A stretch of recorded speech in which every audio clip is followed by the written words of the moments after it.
Hello, and welcome along to the next in the series of videos about setting up the Chocolatey quick deployment environment using the latest version 2 of the QDE base images. So where we've got to is that we have got a newly provisioned VM running in VMware Fusion running on my Mac here. So where we're going to start, so this is a brand new machine, I haven't touched anything on it. So first of all, I'm going to open up, just so I have one, I'm going to need one for later, I'm going to open up a PowerShell session here. I'm going to pin this to my taskbar so that I have it for later, and then I'm just going to set its properties so that it runs as administrator when I need it to. So I have this open here, and then I'm also just going to bump the settings of the font up a little bit so that it's easier to come through on the video. Okay, so now I'm going to need this for later, so that's why I've got this open. So where we're going to start is this readme.html file. So this readme.html file contains everything that you need in order to set up this QDE instance on your machine. So I would strongly encourage that you read through this document before jumping in, just that there are any potential gotchas that you might need to be aware of. Read through it and then have a look at it and address any of those concerns that you might have. So where we're going to start is there is a mention on the QDE setup on the chocolatey.org site. Let's just bring that up a second. If we go to the solutions here and look at QDE and look at the online equivalent of the version that we're looking at on the desktop, then there is mention of DNS settings for the VM. So obviously this is going to be specific to your environment. QDE is set up to use DHCP by default, so it's kind of easier for initial setup and configuration. If there's in your environment, depending on where you're hosting it, you may need to make some changes to those. So we recommend that you do those prior to doing any setup and configuration using the scripts contained within this. So that was the first note. The second note was with regard to expanding the disk size. We kind of spoke around that in previous videos.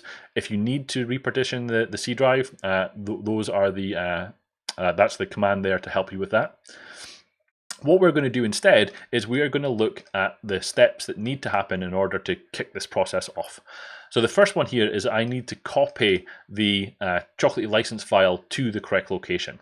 So if I go over here and run Choco, just to prove this out, you'll see that Chocolatey is installed on this machine, but it doesn't have a license associated with it. So that's obviously because that is on a per user basis or a per organization basis. You're going to want or need that license file that you've been provided with. So I'm going to take one that I've got already. So I'm going to copy this Chocolatey license file from my machine, and I'm going to paste that into the location that's specified here. So it's the C program data Chocolatey license folder. So let's go C program data Chocolatey license. So I want to paste that into there. Now, if you attempt to run the script that comes up next, if that license file isn't in place, it will halt and it will prompt you again to put that license file in place. So what this is going to want us to do is installation wants us to run this script directly. Now, I know what's in this file, but I would recommend before running any script from anywhere on the internet, regardless of who it comes from, you should do a sanity check to make sure that it's doing what you think it's doing. So let's just drill down into that folder. So it's this set QD environment.ps1 file. We click edit on that and we can open up PowerShell ISE. Then in here, we'll have a very quick read through what's going to be happening within this. So there are some parameters you can pass into that, and we'll come on to that as we go through the README. But essentially what this is going to do is it's going to figure out the current state of the VM, and it's going to apply the configuration and settings that are needed to complete the setup. So all the necessary components are installed, but to get those to run in your environment with your license file in place, with the script, with the certificate that you've chosen to use, then there is some kind of work that needs to be done, and it's all contained within this script. So in here, it will call out to some other scripts. So there is a new SSL certificate script that's also in that folder. It will run through and it will install the extension package for Chocolate itself. It will set some API keys, etc., based on whatever's been provided with it. So what I'm saying is that take a little bit of time, read through the code, and make sure that you're happy with what's happening. And if you have any questions, then reach out to the Chocolate team, and we will be happy to address any concerns that you might have. Okay, so that's just general guidance for running any scripts from anywhere off the internet. Just make sure that they're doing what you expect them to be doing. So what I'm going to do is I'm going to set up this running instance with using the default of a self-signed certificate. If I wanted to use a different certificate, I might already have a certificate that is fully CA. It's got CA. I bought it from a certified authority, so it's not a self-signed certificate. Then that's where option 2 comes into play. Now there'll be a separate video on setting up using an official certificate. What we're going to do in this video is use the default to have a self-signed certificate. Now that self-signed certificate is going to be used for both CCM. CCM uses a certificate to secure the communication between the CCM agent and any client machines that are checking into it. And also this certificate will be used for securing the CCM website itself. So those are the things that we need to look at. So for now, I'm going to take this script and I'm going to run it. So it does take a little bit of time to run. So I'm going to get this, I'm going to paste this into here, and I'm just going to let it run, and we're going to talk through what's going to happen. So the first thing I'll point out is that this entire process will create a transcript log. So if there are any problems during the execution of this, the idea would be that you grab that transcript and use and include that when you are reporting any problems to Chocolate support.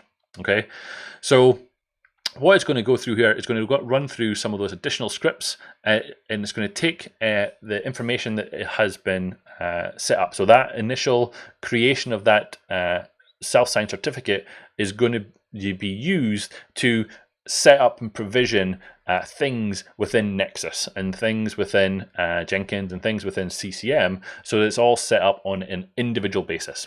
So the QDE base image, like I say, has most things already installed, but those things that are unique to every single QDE instance, this is what this final piece of the script is going to set up for us. Okay. The other thing that it will take care of is there is the way that Chocolate works is that Chocolate assigns when it's installed. The commercial aspects of it anyway, it assigns a unique machine GUID to the machine that it was installed onto. Now, these setup scripts will take care of ensuring that the new running instance of QDE that will be at the end of this script will have a new unique machine GUID, so that there won't be any duplication of that machine GUID across different running instances of QDE.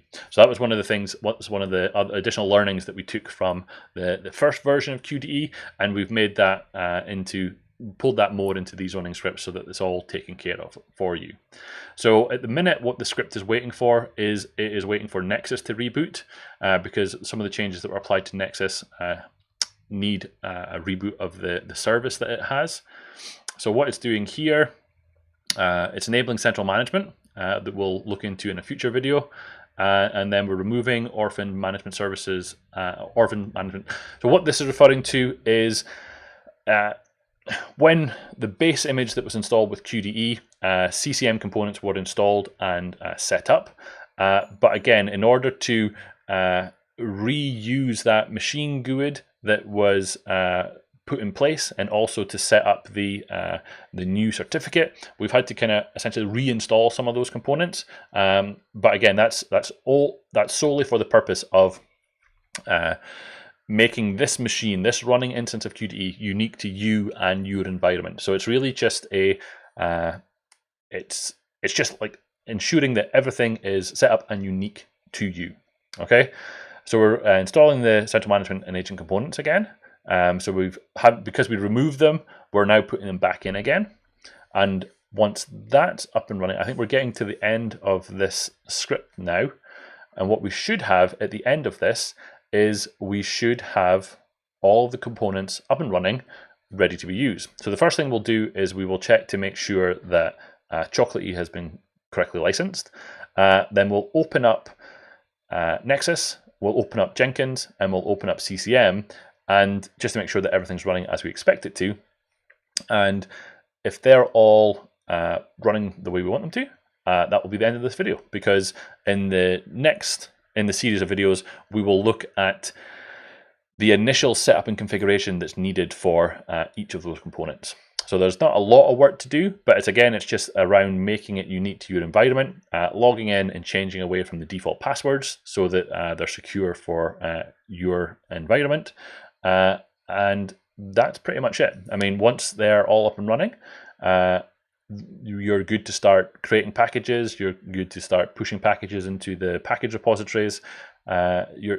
It's then ready to be used. So I mentioned in a previous video that there's extensive documentation on getting all of the different Chocolatey components up and running manually. So if you wanted to have a package repository on one server, you wanted to have Jenkins CI/CD pipeline on another server, you wanted to install CCM across 3 different servers so to segregate the components of CCM, you absolutely can do that. But obviously there's a time investment there that would need to be taken into account. What this QDE environment is about is all about ensuring expediting the time that's required to get up and running with a fully configured, fully installed, ready to go Chocolatey environment. So once this script finishes, we'll effectively be there.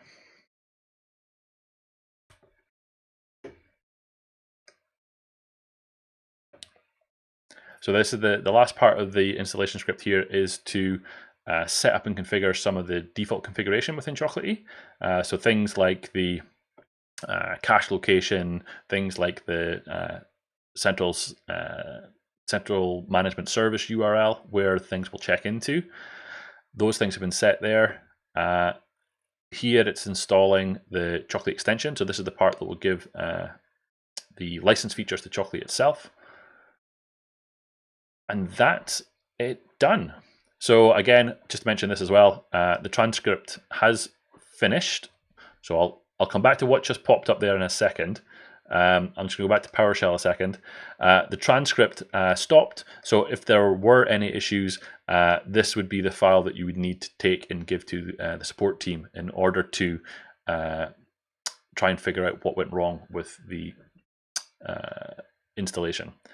So what popped up here was a opportunity for you to internalize some packages initially. So in the first version of QDE, we made an informed decision about what packages we wanted to already be available within the Nexus repository.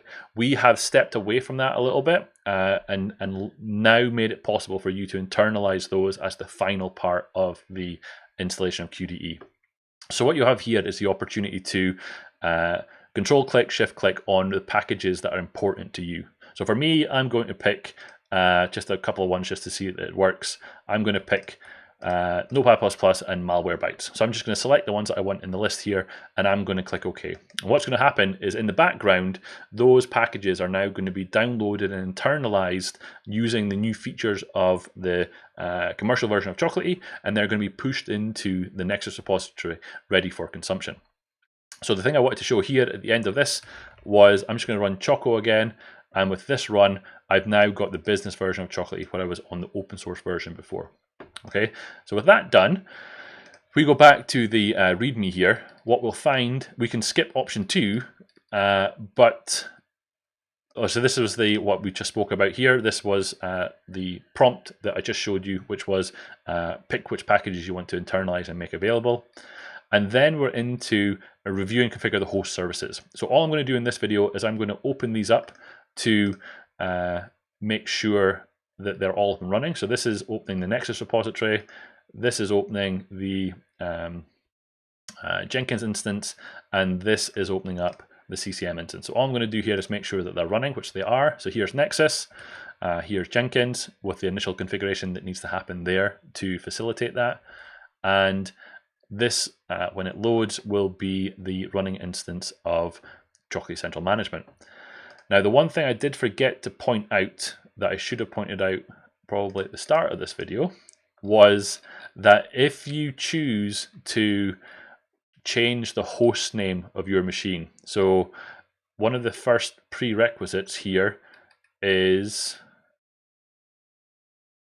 optional here. If you would like to change the host name of this VM, please do this before doing anything else. So if you got to the end of this video and you run into issues with what I showed you, it's probably because of the fact that you've changed the host name. What you will need to do here, so for opening up these URLs that I just opened up at the end here, you will need to change the host name in those URLs in order for it to open up. Okay, so if you do want or need to change the host name, do that before you run this script. Otherwise, you will have to run it again. Okay, so for now, in this video, that's us done. We've done the initial setup and configuration. Chocolatey is installed, it's licensed. We've got all the different pieces up and running. And in the next videos, we will look into the initial configuration to bring them all into line for our environment. So thank you very much.